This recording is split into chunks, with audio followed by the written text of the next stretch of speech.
We're back on the early edge right here on CBS Sports Network, and Mike McClure joins the prop party. Gentlemen, we got to go over passing props, rushing props, receiving props, and much more, actually. Mike, we're going to start with passing props. I don't know if you heard the first segment here with Larry and Danny talking about some of the Brock Purdy and Phillip Rivers action, but you like Phillip Rivers and his passing yardage over. I am going to play the yardage over. Look, it won't be fun. I will say it's still, in my opinion, kind of equivalent to taking a quarterback that you don't actually love, but when you see a number pop up of, say, like 187, 190, somewhere in there, when you think the team's likely to be trailing and have the opportunity, that's what I see here. It's just the difference is the number is down to 160.5. I made this projection 171, talked about it a little bit on the Early Edge Morning Show on YouTube this morning, just a little too low. I think the opportunity will be there for Phillip Rivers. You certainly aren't going to be counting your cash by halftime in this one. It'll be a fourth quarter decision one way or the other, but I do think he ultimately has the opportunity to get over 160.5. Early Edge Morning Show. You can catch that on the SportsLine YouTube channel. Make sure you're subscribed there. Larry, talk to me about another play on Phillip Rivers. Yeah, over 17.5 completions. Even though the Niners are getting back some guys on defense, they're still dead last in pressure rate right now at 29%. They're giving up almost 24 completions per game. That is the third most in the NFL. And we saw Phillip Rivers go 18 of 27, was very accurate on those very short throws. And you could have a trailing game script tonight where he has to throw more, has to throw 30 plus times. So I love him to get to 18 completions with those very short throws against the Niners linebackers. Danny, you and I agree on this next prop, so I'm going to let you deliver it here. And, you know, we're talking about game script. We're talking about the 49ers being 5.5, 6-point favorites, wherever you find it. And that game script does dictate perhaps that Brock Purdy isn't going to be throwing quite as much as he would in a neutral game script. Talk to me about your pass attempts prop.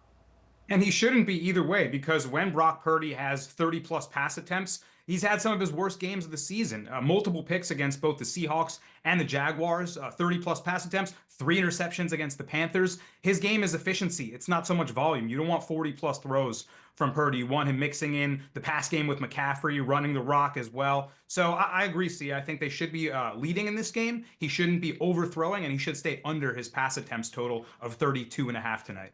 All right, let's talk about staying under some rushing totals. Larry Hartstein, there's a running back for the Colts. His name is Jonathan Taylor. Had an incredible season, and now it's tailing off a little bit through no fault of his own, but they're still going to lean on him a lot. Nonetheless, you like the rushing attempt under.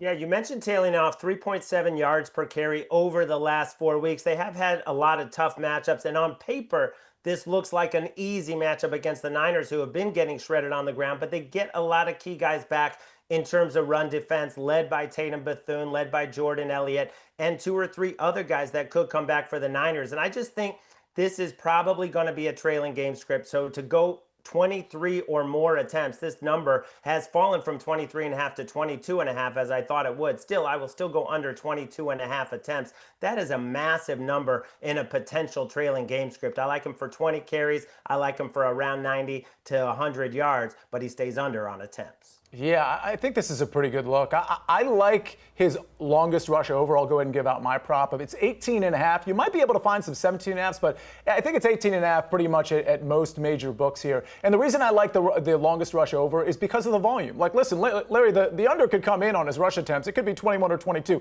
That is a ton of rush attempts. So, again, the under can come in, and he could still have a ton of rush attempts. And what does that mean against a San Francisco 49ers rush defense? It probably means that Jonathan Taylor breaks one. Not for 50, but for 19 or more. So that's the one I like. Danny Brasco, yours is interesting because you're not going to Christian McCaffrey. You're going to the backup running back, Brian Robinson. Yeah, B-Rob has cashed on the show for us a couple times, and he's been mixed in. You know, he's a good power back for the Niners that they can run inside the tackles, and he's gotten 7+ carries in 5 straight games. He's over this rushing yards mark in 5 out of the last 6. We like the Niners to be leading by a little bit, so hey, why not save McCaffrey's legs a little bit? They got a lot to play for. We're talking about the 1-seed path they have, the Bears coming up next, ending with the Seahawks. You should be mixing in Brian Robinson. The only concern I have about this is the Colts get DeForest Buckner back, who's so important on the interior of the defensive line, but still, I do think that the Niners will have the lead and mix in Brian Robinson. This is a low rush yards total that he can get over. Revenge game for DeForest Buckner. And maybe if he gets some pressure, Mike McClure, maybe Brock Purdy has to run a little bit. Talk to me about a rushing over.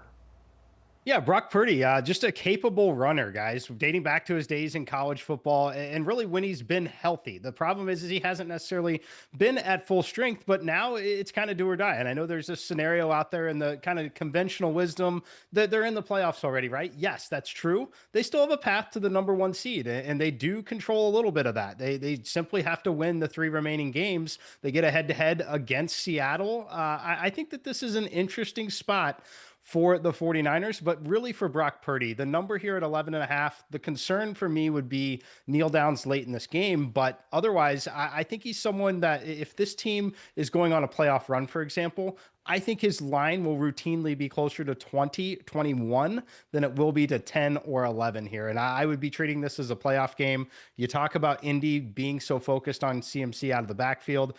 I think that Brock Purdy takes off and runs tonight. Yeah, this number seems really low to me. Let's go to receiving props. Danny, I'm going to start with you. What's interesting about Phillip Rivers' number being so low from a passing yard standpoint, which of course Mike McClure likes, is that what it means for the pass catchers. We don't have a really high threshold to get over when you're talking about Tyler Warren or maybe even Alec Pierce, Josh Downs, or your guy, Michael Pittman.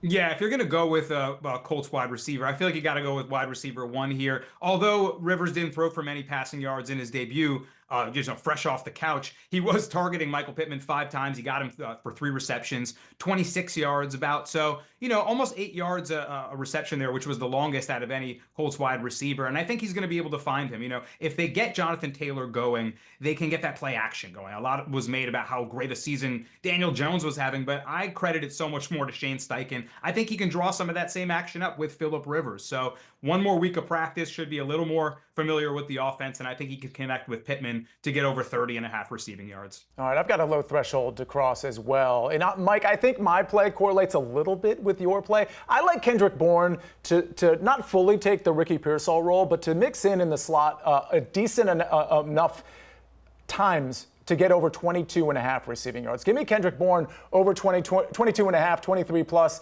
Because, again, I think we're going to see a lot of Juwan Jennings. I think we're going to see a lot of George Kittle. But I think Kendrick Bourne is going to be not the one-for-one replacement for Ricky Pearsall, but enough of one to get over that very low threshold. And, Mike, this, again, I feel like it correlates a little bit with yours because you're taking a Demarcus Robinson under.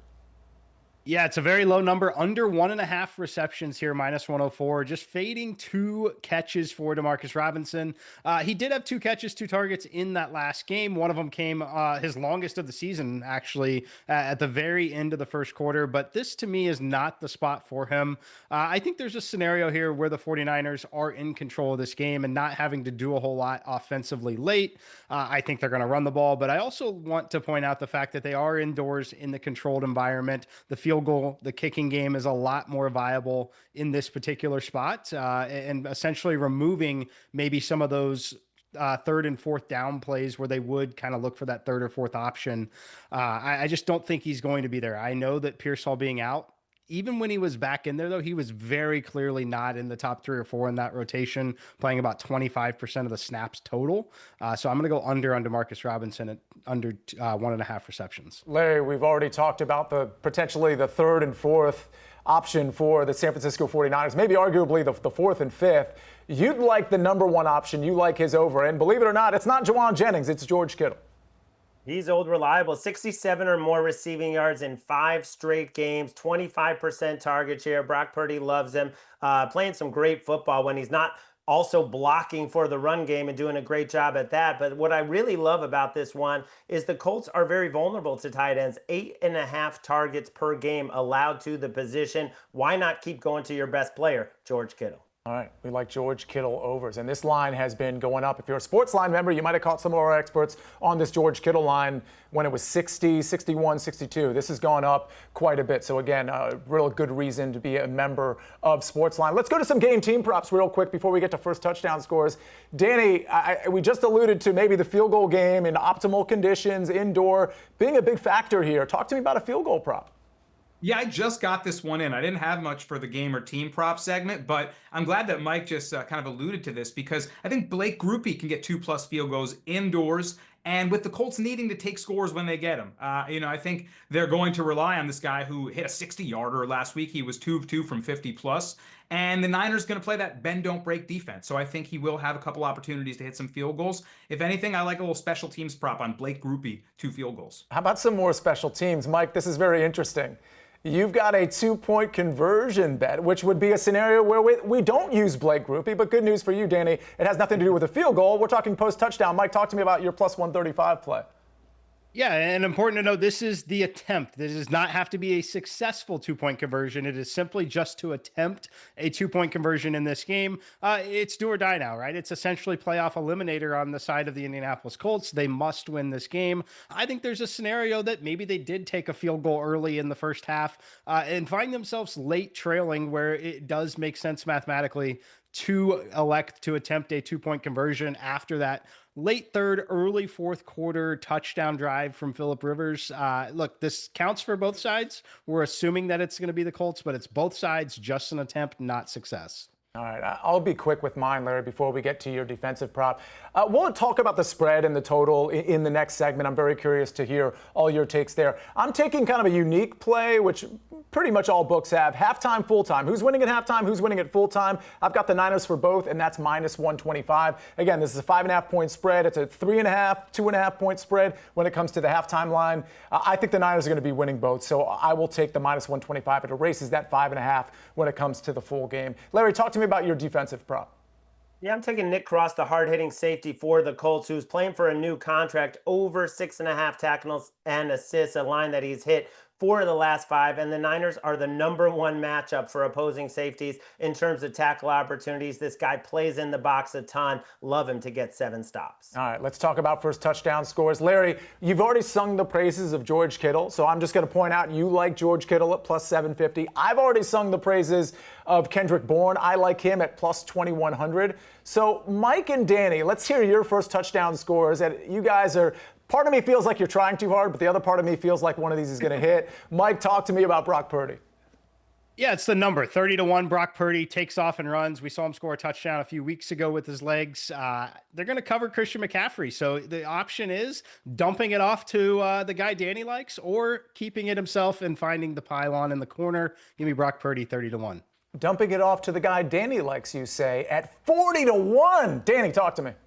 The juice is loose. It's playmaking season. Kyle Juszczyk, 40-1. That simple, see ya. All right, 40-1 on Kyle Juszczyk. And again, I'm on Kendrick Bourne at 21-1, and Larry on, George Kittle at 7.5-1. All right, ladies and gentlemen, we got more to cover. I mentioned it. We got to talk about the spread. We got to talk about the totals, and maybe some first half or team total bets. That's coming up next on The Early Edge.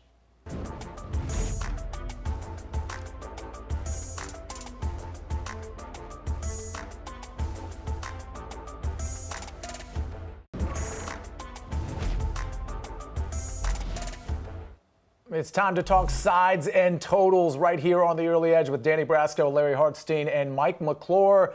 BetMGM has this at 5.5, ticking down on the total from 46.5, I believe, to 45.5 now. Danny, I'm going to start with you. Where are you leaning on the spread? Slightest of leans to the San Francisco 49ers minus the 5.5. Ultimately, I feel like Robert Saleh is going to be able to game plan for an immobile Phillip Rivers with limited arm strength here. I think the Colts will be competitive, but I can't ignore all their defensive injuries. Of course, Sauce Gardner and Charvarius Ward out. This has been a scrappy bunch still. I mean, Kenny Moore, Nick Cross, who we brought up earlier, they've been playing good ball. But ultimately, I think the Niners' offensive firepower could potentially just hang a number that the Colts can't keep up with. So if their defense can step up and limit Jonathan Taylor, and the Niners do play a lot of light boxes, so they're going to have to stack the box, really step up there and not get beat by Shane Steichen's play action. If they can do that, I think they can pull away in this game, and you see a lot of Christian McCaffrey, Brian Robinson on the ground, and the Niners controlling this one in a game they probably win by a touchdown or more. Yeah, I'm on the 49ers here as well, minus 5.5, Larry. I know you're leaning to the other side, but I take everything Danny said, and then I take, I know this Robert Saleh defense is not what it should be with some major injuries, but I feel like game planning for a full week for Phillip Rivers,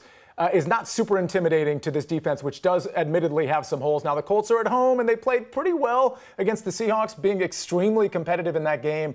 But I just like the week of game planning for Phillip Rivers. I'll lay the -5.5. But Larry, you're leaning the other way. Yeah, I like the week of Phillip Rivers getting more adjusted to his teammates and the offense and playing indoors in perfect conditions and playing against a defense that doesn't pressure the quarterback at all, below 30% pressure rate. I mean, this is the same number the Niners were laying against Shedeur Sanders and the Browns. So I think this should be more in the 4 to 4.5 range. So it's only a lean for me on the Colts, but I think the Colts will have success on offense. They'll get into the 20s and ultimately cover the number. Mike, you have one of your patented first quarter plays. What is it? Yeah, I'm going to play the Niners in the first quarter, -1.5 at +130. Look, I think that there's a lot of optimism on the side of the 49ers right now. Like Larry, though, I did make the game 4.5. I can't bring myself to click on it yet at this particular point. There's not a huge difference between the 4.5 and the 5.5, with the 4 and 4.5 being that key number, 6 being the next one. So if I were to back the Colts, it would likely be in-game, win trailing, catching more than a touchdown. But early, I like the Niners on a very nice, successful, scripted opening drive. Where I think the Colts have success is in that comeback role. So give me the Niners first quarter -1.5 +130. All right, Mike, I'm going to stick with you here. Talk to me about the total, which again, I believe was 46.5 last night and early this morning at a lot of books. 45.5 now at a lot of books, including BetMGM. What's your take on the total here? Slight under lean, and I wish I could find some sort of exotic play, potentially like over on combined team yards and under on points. I think that there's going to be action in this game moving between the 20s. I really question whether or not the Colts can punch it in for 6 each time. So I lean under in this one. Said differently, I could potentially be on unders early, live overs late would be the way I'd be looking. All I heard was that negative correlation, which I absolutely love. Danny Brasco, talk to me about a total in this game. Admittedly, I don't have a great read on this one. I agree with Mike, lean to the under, just because I do think San Francisco is going to play a lot of that bend, don't break defense. Group E gets into field goal range, and the Colts will take the scores when they need them.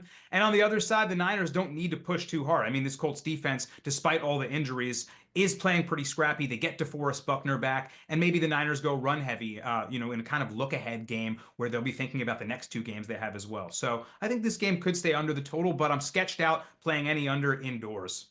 That's a good point about the optimal conditions. I like the under as well. I think 24-20 is very much in play here, and that would cover the under. But Larry, you like some points in this one.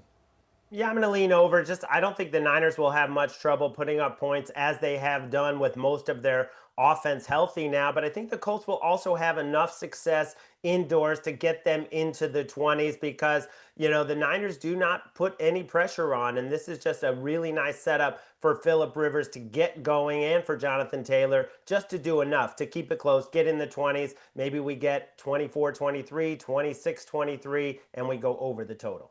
So, Larry, this filters in nicely to our team total or first half bet, because you actually like the Colts team total.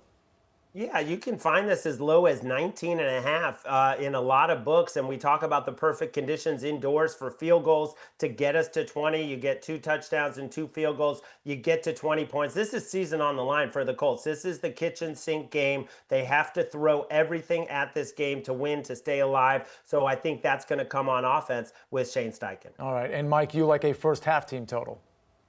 Yeah, I like Niners' success early in this game, guys. I was hoping to catch our 12.5s. They definitely aren't allowing that today. So 13.5 plus 105 to pay out. I think this is either like a 14-6, 17-6 kind of first half. And then the Niners are a little more conservative. You get the Colts playing catch up, but I like 14 on the board or more for the Niners in the first half. Yeah, I don't mind that play, but I'm going to take a first half team total, a first half under of 22.5. This is a situation where I think both teams are going to start off relatively conservatively. For the Colts, it's because they have to. And for the 49ers, I don't think they want to get Brock Purdy in a ton of trouble. So I think it's a lot of safe throws, a lot of Christian McCaffrey, maybe some Brian Robinson. But either way, I don't see a lot of points in the first half. I think in the second half, when one of these two teams has to open it up, maybe we start to see some points. Danny, your play in this part is a anytime touchdown. Yeah, I can't not get in a Jawan Jennings anytime TD. Plus 170 is a pretty good number considering he scored in 3 straight games and he's got 4 TDs in those games. He's his number one look inside the red zone for Brock Purdy. And I think Jennings just makes a big play and a big moment in this game. So plus 170, give me a Jennings any